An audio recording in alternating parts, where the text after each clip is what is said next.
Здравствуйте. Самолет, самолет. Вертолет? Вертолет, возьми меня полет. Возьми меня полет. О, осы туғандарымның братишканың ызбасы сатағарылды. Банда сөйлесіп керек ме? Тызы суғына керек. Ondaga biz bultasıla ettik. Mene kururt. Yok. Aparucu yok. Bararım. Maşina taptamazsın. Bak teşekkür Şoför kartaydı hele.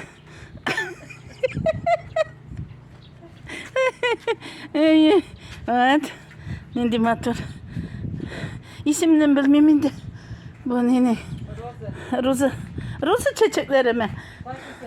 Ona düşürdüm indi. Masa çiçekler. Niçin motor ittirip oturarlar ana.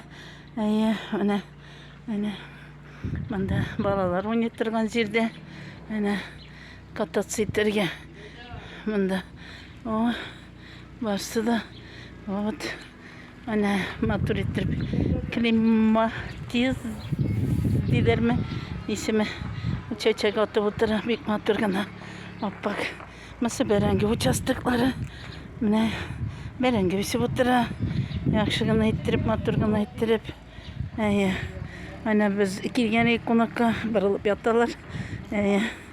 Ana şöyle ittirip bir günlüğüne bir kızıp buldu.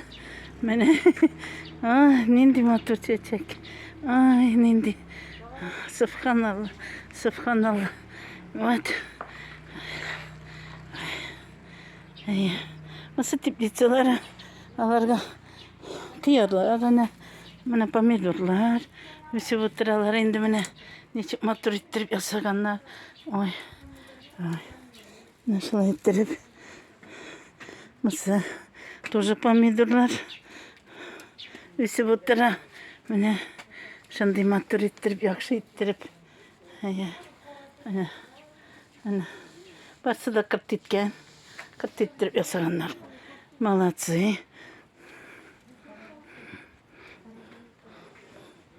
Masa munça mında yunatırgan at ananda rehatlendirip mında da bütün çeşitliğen evet mında kepesteler oturaydı ananda kıyar oturatagan zor ittirip şöyle ittirip büyük motor mında çiçek evet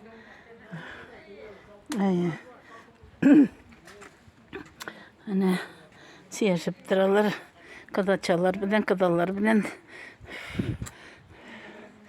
Evet.